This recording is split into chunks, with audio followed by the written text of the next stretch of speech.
way, so Juve, we back in the building, and welcome to a bonus episode of the My 5 Cents podcast. Let me go ahead and introduce the cast characters to my that way. I got Achilles. Habitual line step in the building. What's up, everybody? What's going on, man? Chilling, man. All right, into my that way, we got the logical genius. Yo, what's up? The logical one is always in the building. Let's go.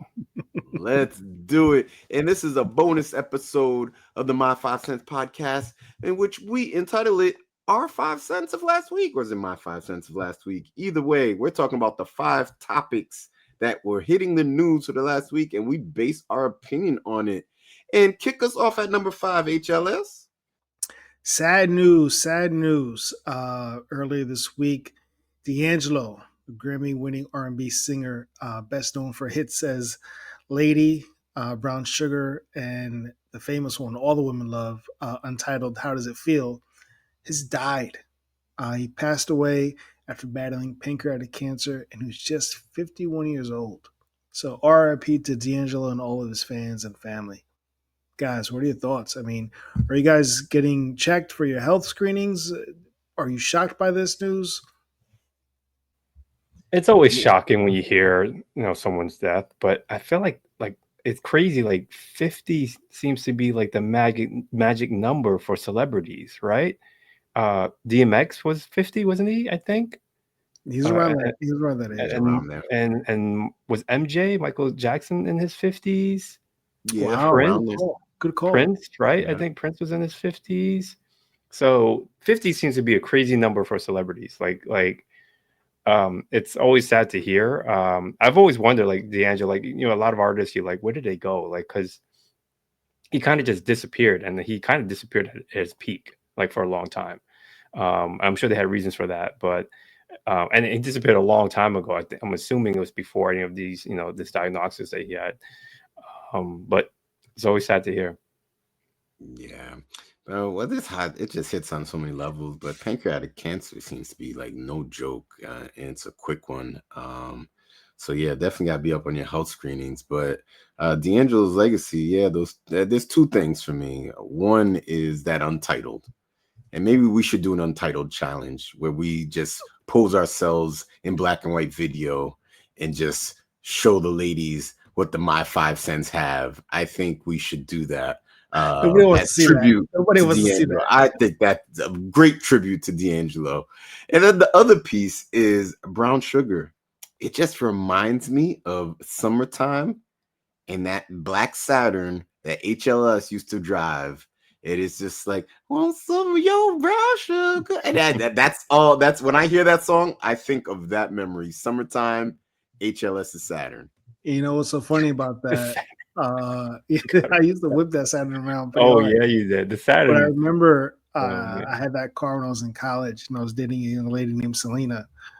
And the song "My Lady" by D'Angelo was I was like, yo, I got my new car, whipping around. Imagine me picking you up at the bus stop, singing that song with the windows down. She said, "Randy, shut up."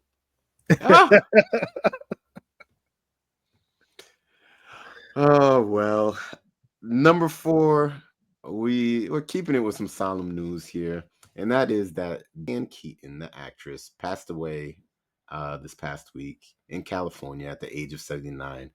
Her family later confirmed that pneumonia was the cause of death. Keaton was celebrated for her roles in Annie Hall, the Godfather films, the First Wives Clubs, Something's Gotta Give, Father of the Bride, and many more. She won an Academy Award for Best Actress for Annie Hall in 1977. Beyond acting, she was also a filmmaker, a photographer, and author. Gentlemen, how will you remember Diane? I after I found out she passed away, I went back to IMDb and looked up her catalog. She had an illustrious career. Yeah, she had hits. And I need to go back and watch some of these things. I forgot that she was in The Godfather, part 1, 2, and 3. I mean, that's a huge movie for the culture. For all the cultures, actually. She was in a Justin Bieber video. So just her career kind of spanned all generations and all walks of life. Yeah, I mean, I was thinking, I forgot who I was talking about this when we got the news, and we're like, man, did I ever watch like a bad Diane Keaton movie? Right? Like, were they all like great? No, but they were all like entertaining, and most of the movies she was in like were good. Like it was good. I think one of the movies we were chatting before the recording about, one of my favorite movies of hers is the one with Jack Nicholson, Something's Gotta Give. Right? That was a surprisingly, at least surprisingly good movie for me. But yeah, she another surprise death, right? Obviously not, people weren't expecting this, but she was a good entertainer. Yeah, I saw her in a movie recently. I believe it was maybe I Do. I'm not too sure.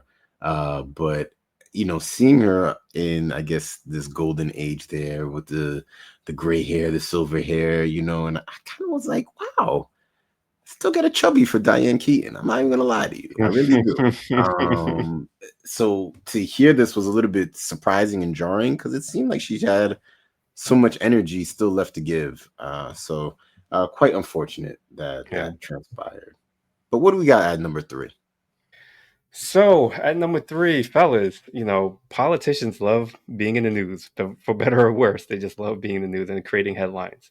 So in a recent interview with the Washington Post, Marjorie Taylor Greene, a Republican Georgia representative, publicly criticized the men in her own party, calling many of them, quote, weak, and accused them of being intimidated by, quote unquote, strong Republican women.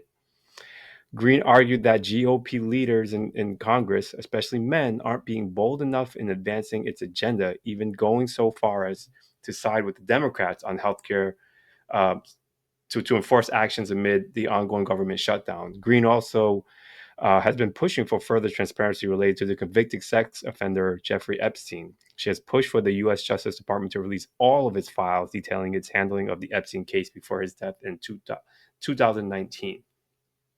Fellas, what do you think? Is Marjorie Taylor Greene right? Are the Republican men weak? Yeah, I don't know about weak, but I'll say this about Marjorie and these clips that I've been seeing of her talking about the Epstein files, talking about the government shutdown and the subsidies of the Affordable Care Act. And it seems like Marjorie might be on some medication. I feel like she had some like real clarity, and Marjorie is usually the like she was speaking with some clarity, and I said, "Oh my god, they got Marjorie some meds." I love that for her. She's no longer in the sunken place, maybe. Uh, I don't really agree with her too often, if ever. But she's definitely right. Release the Epstein files. Put that out there. I want to see what's in there. And Republicans and Democrats, like you guys are supposed to be serving the people. What's happening here? Um, I don't. I mean, I get it. You're in it for your own self interest, but you guys need to stop and think about what's best for the your constituents. Did I say that right? Constituents. Constituents, yeah, Constituents.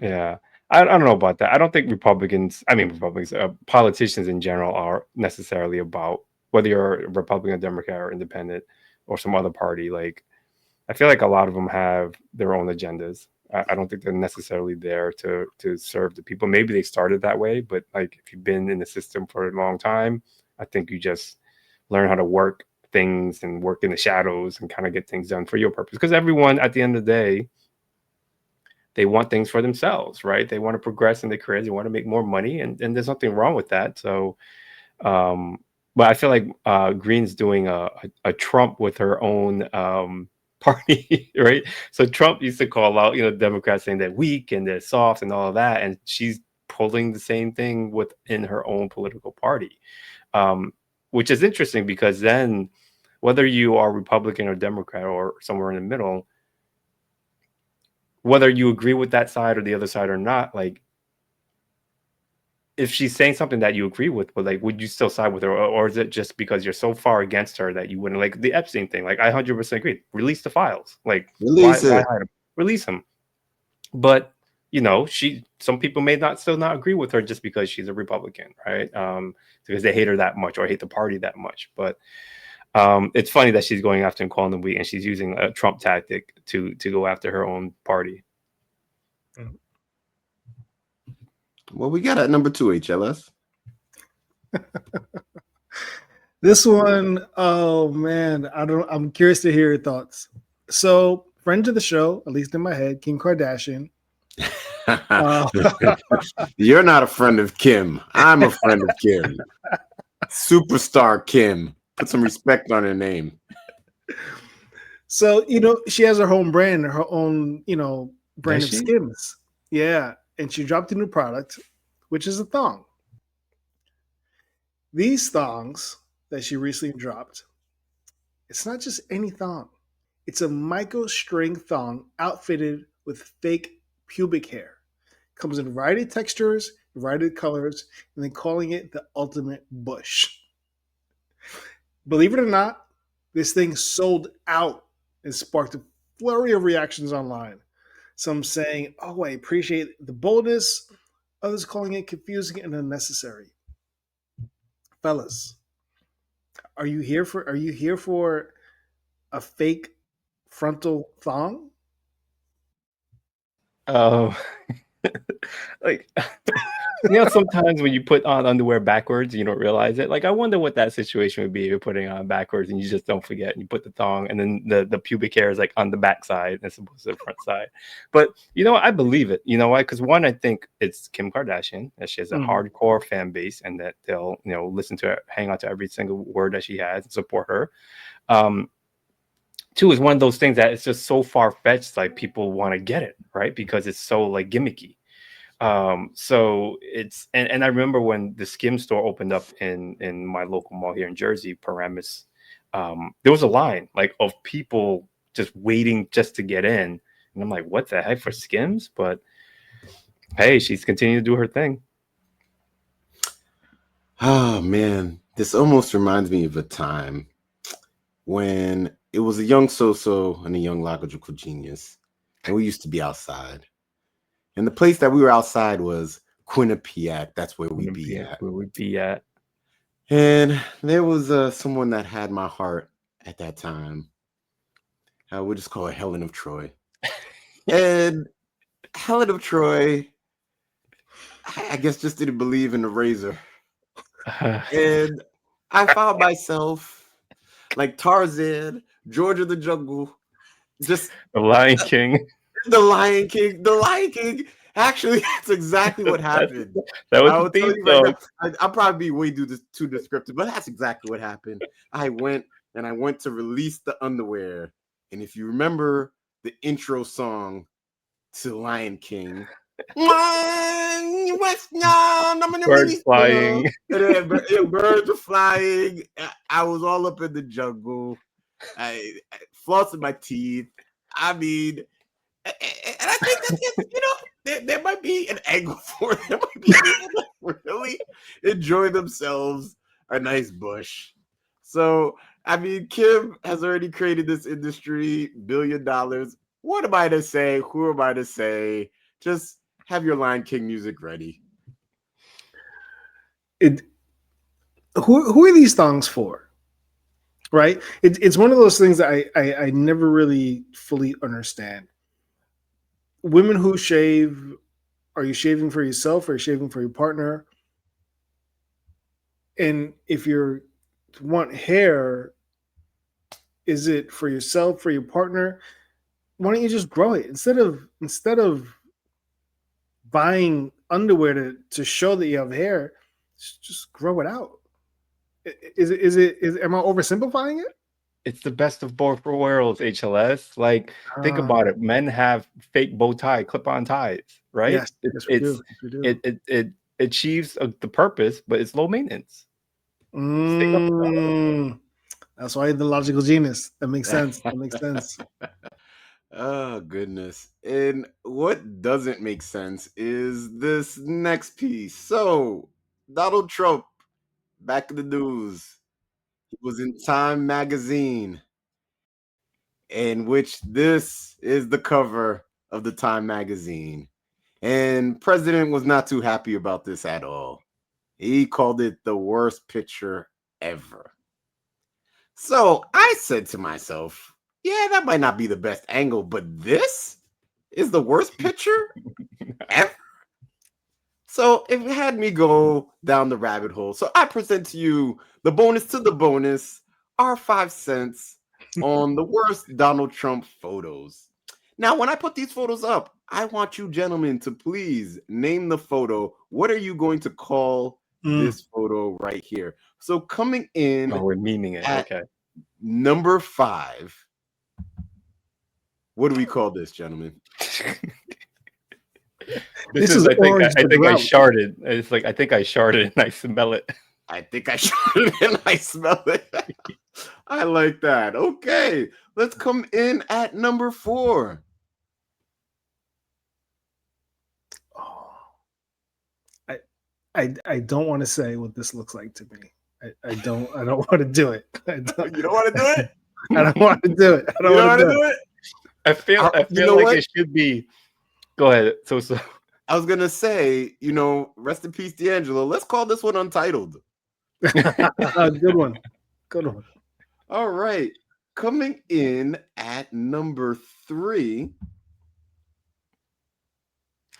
oh boy. Now, what's the sister of Kim Kardashian that started that whole pucker face movement? Kylie Jenner. Kylie, yes. Maybe this is the Kylie. Maybe. Yeah. All right. Now let's get serious with number 2. Oh man. This this is very similar to the other one at number 4. I feel like you can Photoshop something below. It would fit Yeah. This is what Melania saw when they conceived Barron. That's it. The stroke game was real. with a Yeah, suit on. With a suit on. with this. He's like, yeah, I did it. I did it. I did Suit it. on, suit on, no pants. Okay. And coming in at number 1. Oh boy. Oh boy. This is the obvious one. This is how he picks up women. This is it.